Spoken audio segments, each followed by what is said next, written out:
اس کے خاندانی بزرگ جو ہیں اس پر دباؤ ڈال کر اس کو 21 دن کے اندر اندر اپنے مذہب میں دوبارہ واپس لا سکے. یہ ہے اسے، یعنی یہاں بھی واضح طور پر اسلام دشمنی کا مظاہرہ کیا گیا. دیکھیے اس میں کوئی شک نہیں کہ اللہ کا بھی حکم ہے لا اکراہ فی الدین، بالکل ٹھیک ہے. آپ پسٹل پوائنٹ پہ کسی کو مسلمان نہیں کر سکتے، یہ بات، یہ تو ہماری شریعت میں، یہ تو اللہ کا حکم ہے کہ آپ کسی کو پسٹل پوائنٹ پر مسلمان نہیں کریں گے. دیکھیں مجھے تاریخ کا یہ واقعہ یاد آ رہا ہے. حضرت عمر رضی اللہ تعالیٰ عنہ فرماتے ہیں کہ ان کا ایک غلام مسلمان نہیں تھا، تو آپ فرماتے ہیں کہ میں اس کو روز دعوت دیتا ہوں اسلام کی، کہ اور وہ روز کہتا ہے کہ میں مسلمان نہیں ہوں گا، تو میں روز اس کی نا کو قبول کر لیتا ہوں. میں اس کی روز اس کے غلام تھا تو غلام کو تو بائی فورس بھی وہ کر سکتے، میں روزانہ اس کے انکار کو قبول کر لیتا ہوں. ٹھیک ہے، یہ اس کا حق ہے، اللہ نے بھی فرمایا ہے لا اکراہ فی الدین کو. لہذا اس میں کوئی شک نہیں، مذہب کے قبول کرنے میں جبر کا اسلام بھی اجازت نہیں دیتا. لیکن یہ کہاں لکھا ہے کہ اگر کوئی جوان ہو یا نوجوان ہو یا بوڑھا ہو یا بچہ ہو کہ وہ علی اعلان کہہ رہا ہے کہ میں اسلام قبول کرتا ہوں، اور آپ کہتے ہیں، حکومت کہتی ہے کہ ہم اس کا اسلام قبول نہیں کرتے. یہ کہاں کا، یہ تو یہ پاکستان یعنی اسلام کی شریعت کو ایک طرف ہوتی ہے، یہ دنیا میں کہاں ہے؟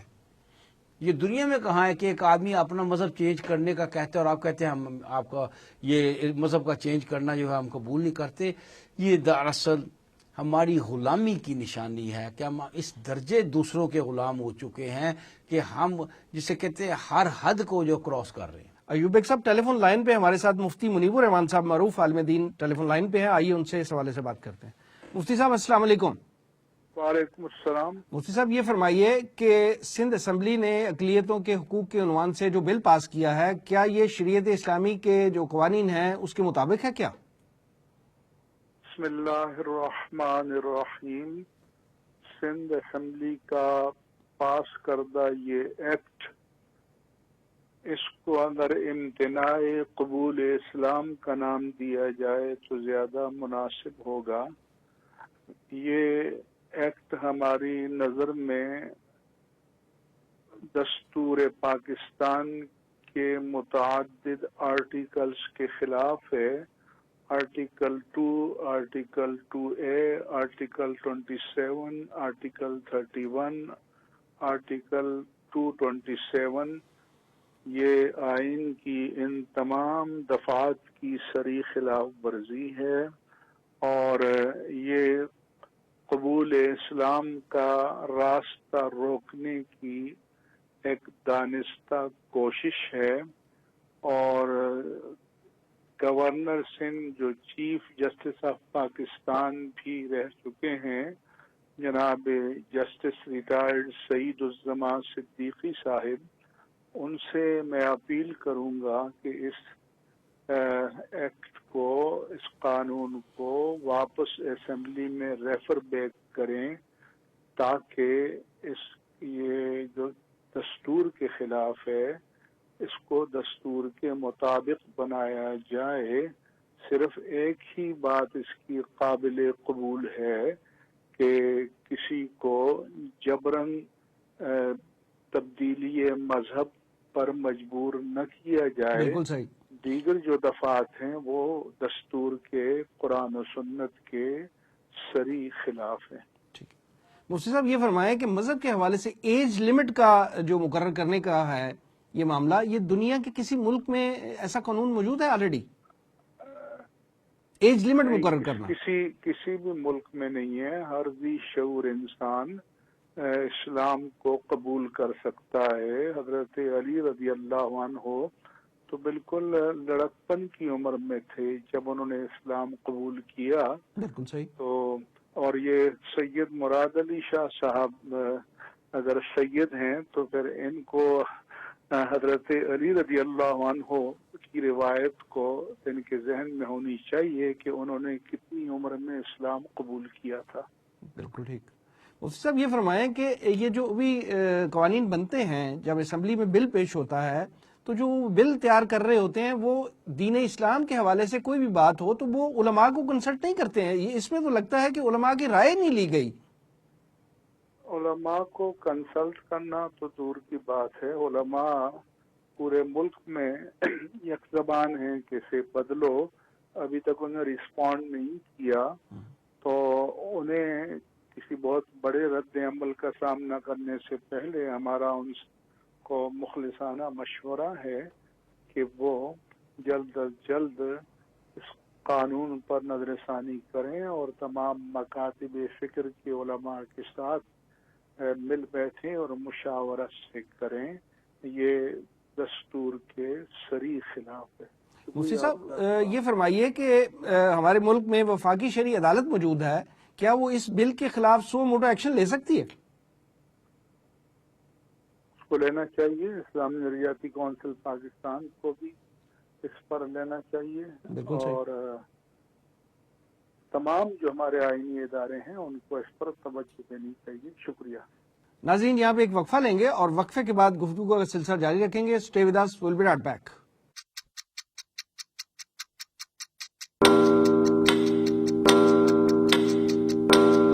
زمانہ گواہ ہے.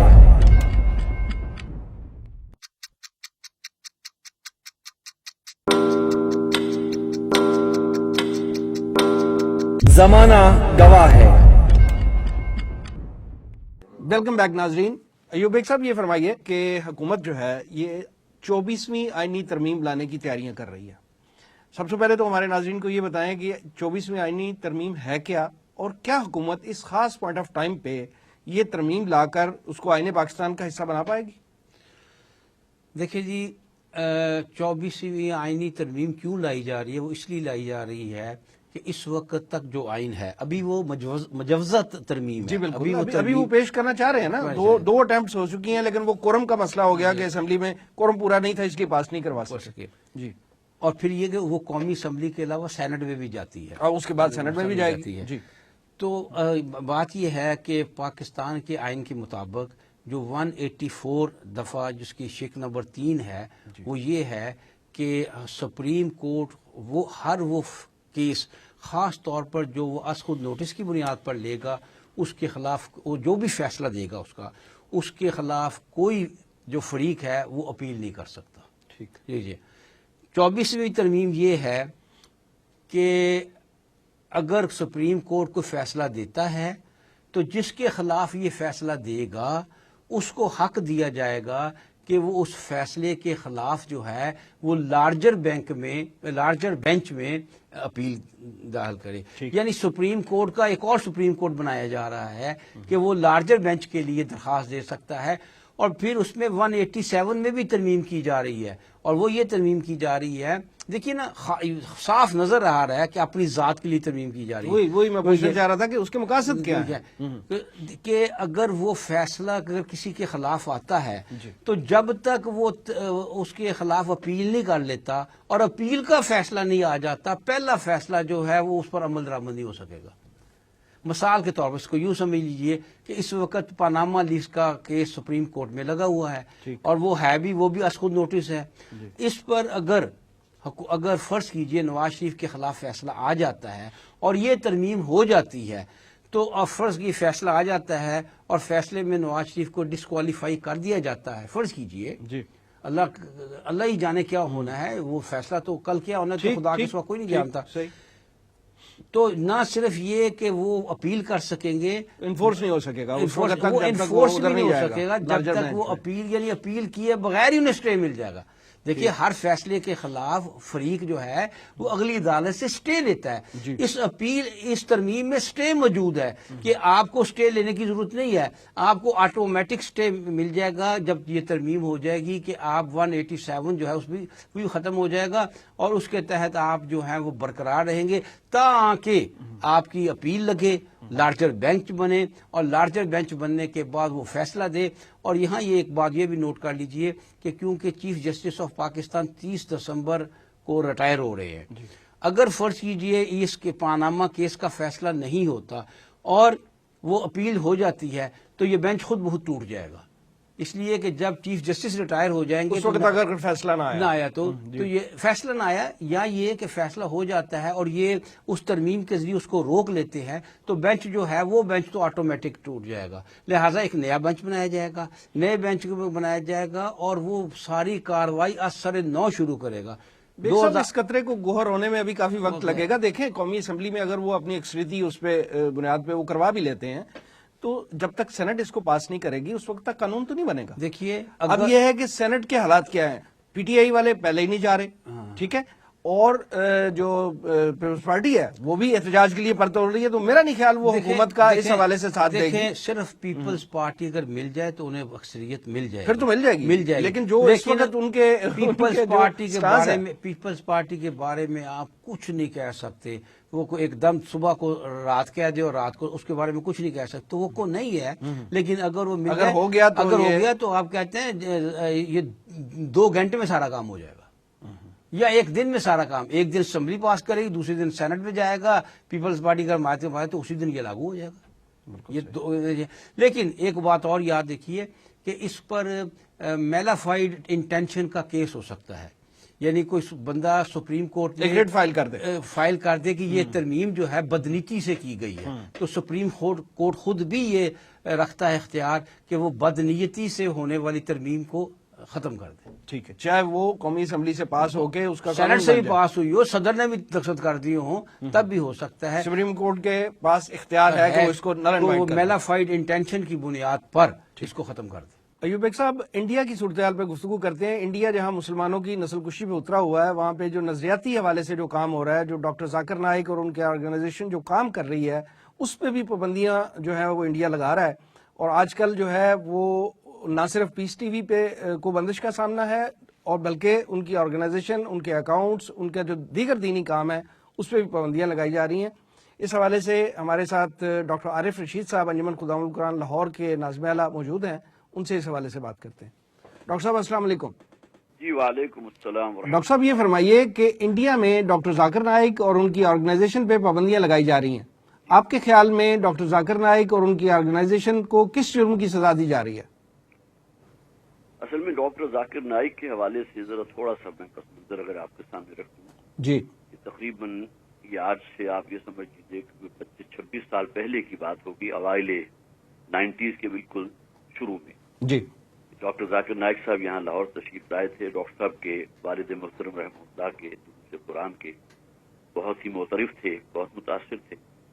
اور پھر یہاں اس وقت تک ہماری جتنی بھی ڈی وی ڈیز تو اس وقت تھی نہیں, نہ سی ڈیز تھیں, لیکن یہ کہ ٹیپس, آڈیو ٹیپس ہوا کرتی تھیں, اور وہ وی سی آر کے اوپر چلنے والی جو ویڈیو ٹیپس ہوتی ہیں جتنی ہمارے پاس تھی سب لے گئے تھے. اور اس موقع پر انہوں نے والد محترم ڈاکٹر اسرار احمد صاحب رحمہ اللہ سے یہ کہا تھا کہ جی میں دین کے لیے کام کرنا چاہتا ہوں. تو ڈاکٹر صاحب نے اپنی مثال دی تھی کہ دین کے لیے کام صرف اسی صورت میں ہو سکتا ہے کہ آپ 2 کشتیوں کے سوار نہ رہیں.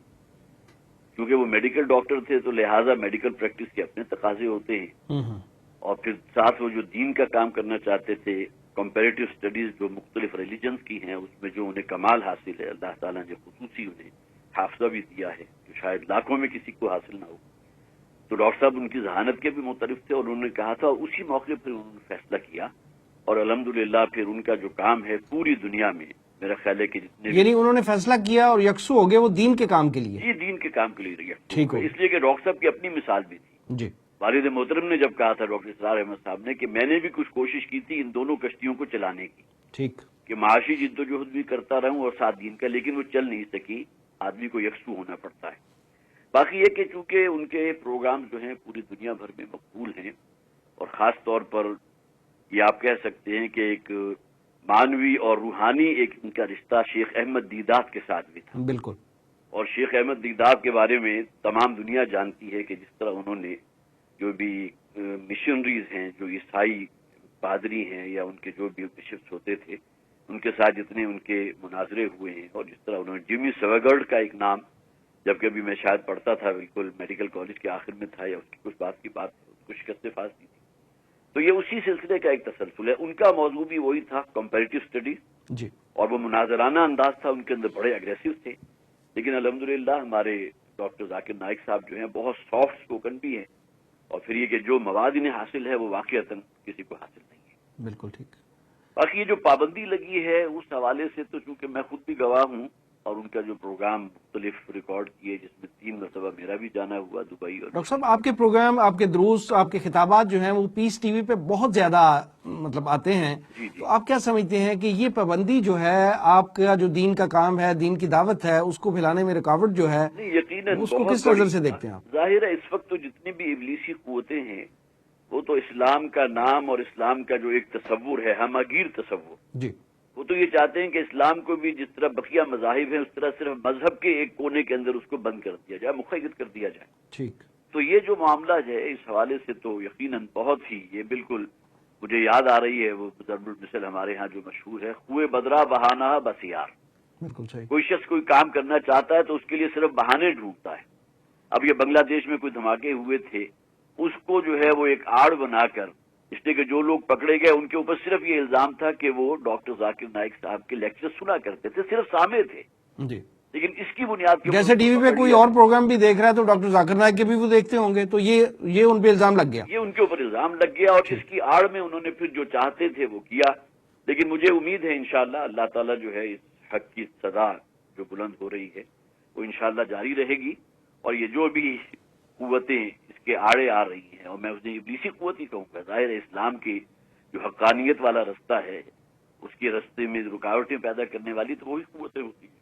تو انشاءاللہ ان کو جو ہے وہ شکست فاش ہوگی. ٹھیک ہے. اور انشاءاللہ یہ پیس ٹی وی جو ہے ہی امن کے نام پر دہشت گردی کا، جیسا کہ ڈاکٹر ذاکر نائک نے خود کہا تھا کہ میرے کسی لیکچر کے اندر اگر آپ مجھے کوئی ایک جملہ بھی دکھا دیں جس میں دہشت گردی کی کوئی جو ہے ترغیب دی گئی ہو یا حوصلہ افزائی کی گئی ہو تو میں اپنا سارا کام چھوڑ دوں. انہیں اتنا کانفیڈنس، یعنی اتنا کھلا چیلنج دیا تھا انہوں نے، اپنے زبان سے ایک ایک لفظ جو انہوں نے نکالا اتنا کانفیڈنس.